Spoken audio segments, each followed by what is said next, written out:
Agora vamos abordar o nosso último slide, os nossos últimos slides, aliás, e a nossa última aula.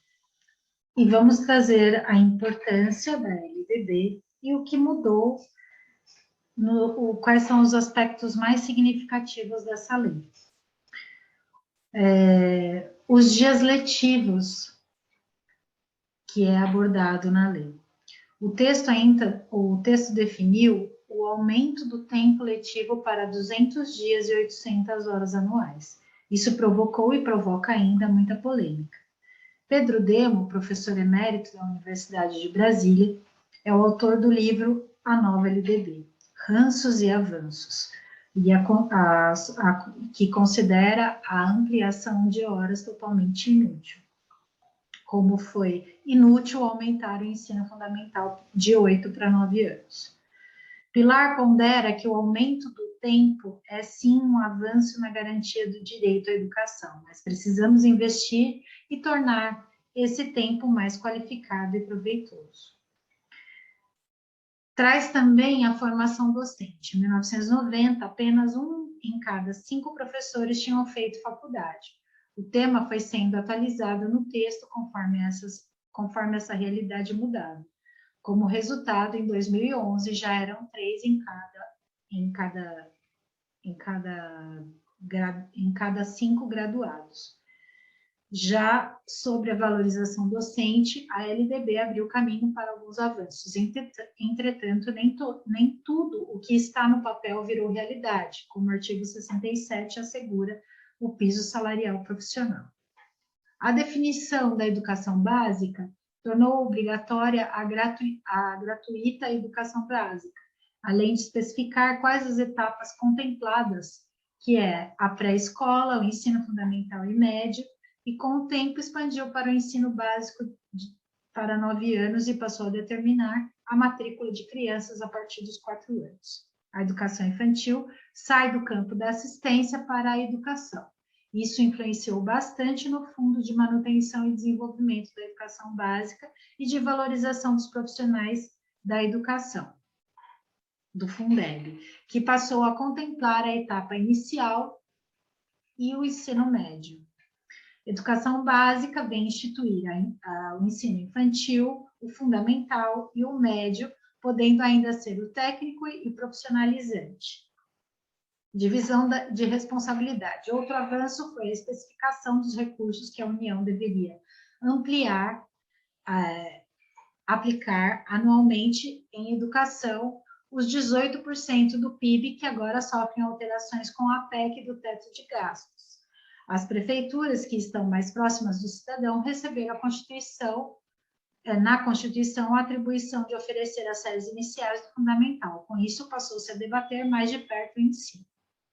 O ensino superior são cursos de graduação que cabe à União autorizar e fiscalizar as instituições privadas. E é importante destacar que o ensino brasileiro conta com modalidades que transcorrem paralelamente em todos os níveis, que é o EAD, o ensino à distância, o EJA, o ensino de jovens e adultos, a educação indígena para as comunidades indígenas, respeitando a língua materna de cada tribo, e a educação inclusiva, que atende os alunos com necessidades especiais, ou, no caso, portadores de deficiência, como a nomenclatura atual. A profissional tecnológica, que oportuniza aos estudantes realizem atividades profissionais de forma objetiva e atualizada.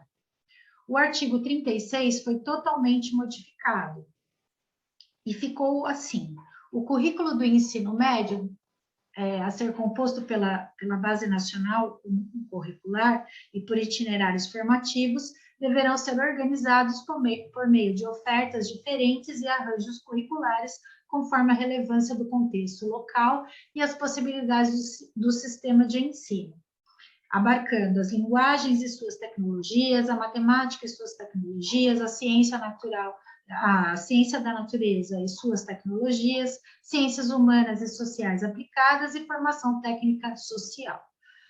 Os parágrafos existentes nesse artigo 36 foram todos modificados e foram acrescentados o parágrafo 1º, que tinha a seguinte redação: Os conteúdos e as metodologias e as formas de avaliação serão organizados de tal forma que, no final do ensino médio, o educando demonstre domínio dos princípios científicos tecnológicos que presidem a produção moderna, o conhecimento nas formas contemporâneas de linguagem, o domínio de conhecimentos de filosofia e de sociologia necessários para a cidadania. E como ficou a redação final do parágrafo 1? A organização das áreas em que trata o caput das respectivas competências e habilidades será feita de acordo com os critérios estabelecidos em cada sistema de ensino. E como ficou o artigo 36 do seu parágrafo 3º? Critério dos sistemas de ensino poderá ser composto em itinerário formativo integrado que se traduz na composição de componentes curriculares do BNCC e dos itinerários formativos considerados no inciso 1 ao 5º do caput. Os parágrafos 5º e 12 foram acrescentados. O parágrafo 5º, o sistema de ensino mediante a disponibilidade de vaga na rede possibilitarão ao aluno concluinte do ensino médio cursar mais um itinerário formativo em que trata o caput. A critério dos sistemas de ensino, a oferta de formação com ênfase técnica e profissional. No seu inciso 1, a inclusão de vivências práticas do trabalho no setor produtivo ou em ambiente de simulação, estabelecendo parceria e fazendo uso quanto aplicável dos instrumentos estabelecidos pela legislação sobre aprendizagem profissional, a possibilidade de concessão de certificados intermediários de qualificação para o trabalho, quando a formação for estruturada e organizada em etapas com terminalidade.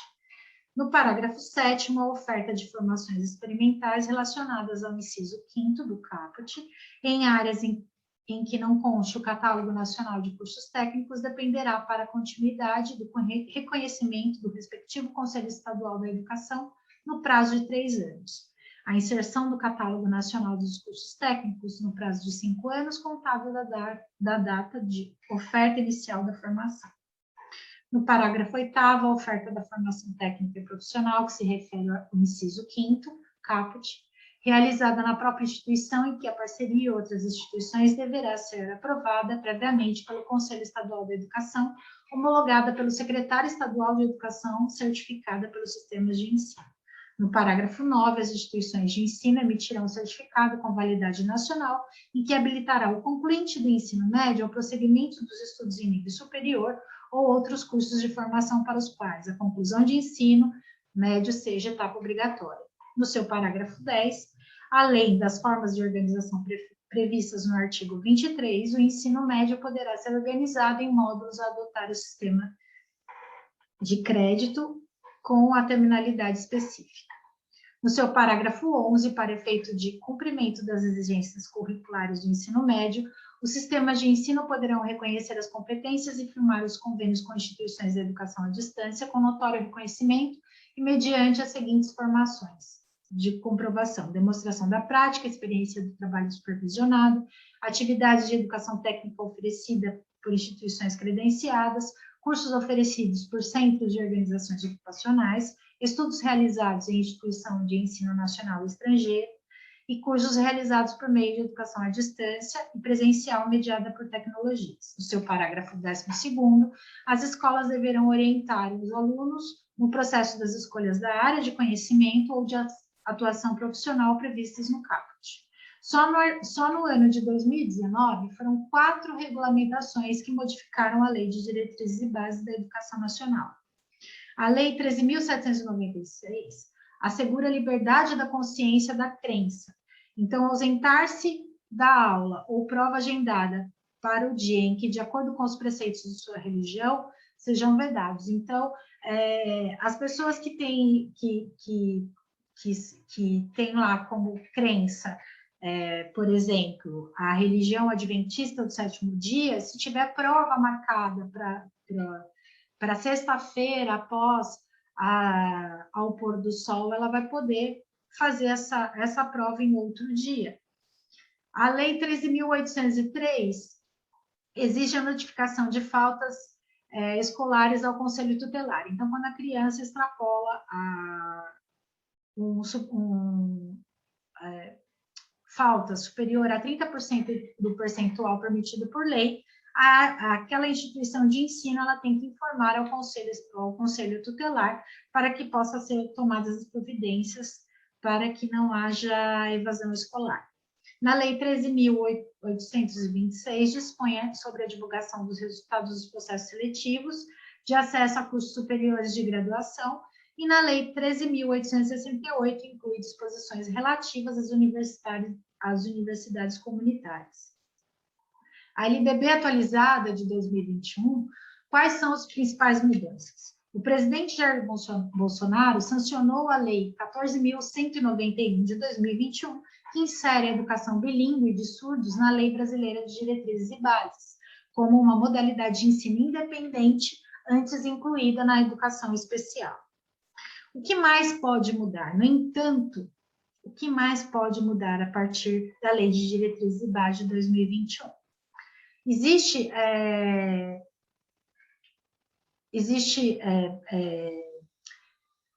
propostas da educação de noções de hábitos de higiene como intuito de formar e prevenir doenças, alterando hábitos e costumes nocivos.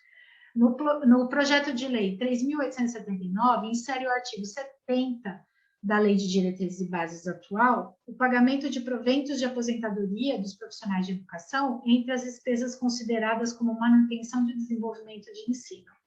E na PL 5.438, dispõe sobre o Estatuto da Criança e do Adolescente, substituindo a expressão ensino fundamental para dispor a educação básica obrigatória e atendimento educacional especializado. Na PL 4.063, propõe a avaliação de um estudante seja considerada por todos os aspectos de ensino e aprendizagem, criando um sistema de médias para disciplinas oferecidas no curso, adotando quesitos de avaliação, como responsabilidade, participação em sala de aula, pontualidade de entregas de disciplina e respeito. Na PL 3.857, objetiva a plataforma virtual pública de aprendizagem do ensino à distância para o desenvolvimento da educação, tanto aos alunos quanto aos professores.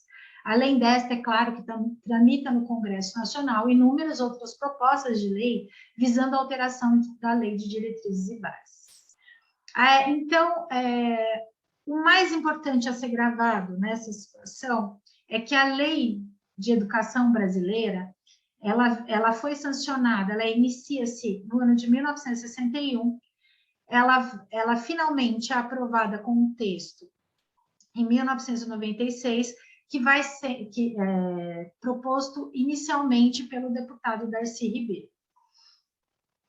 Várias mudanças ocorreram de 1961 para 1996, e perpassando pelas variadas leis que foram mudando a Lei de Diretrizes e Bases ao que é hoje. É importante salientar que na educação básica não é o ensino da ciência que deve nortear o aprendizado máximo do estudo, o melhoramento e o agir da ciência do ensino. Não é subindo o nível das provas que o nível dos estudantes subirá, mas preocupando-se primeiramente com o nível dos estudantes, que é nível das provas, subirá naturalmente. Para subir o nível dos estudantes, é preciso trabalhar duro, aula após aula, construindo, pensando, repensando planos A, B, C, dedicando-se a cumpri-los e realizando uma autocrítica sempre. Se não for assim, não é educação, é instrução. E instrução só pega quem já tem jeito e quem já tem educação, segundo Atlas de Jesus. Como eu disse na aula anterior, para a gente poder exercer o nosso direito de cidadão, a gente precisa conhecer a lei. E é sabendo dos nossos direitos e deveres que a gente vai poder cobrar do poder público uma melhor educação, uma educação de qualidade dentro do nosso país para a formação de pessoas conscientes do seu papel na sociedade. Eu espero que vocês tenham gostado dessas aulas e que isso possa trazer o crescimento para a formação de vocês como professores no nosso país. Muito obrigada pela atenção.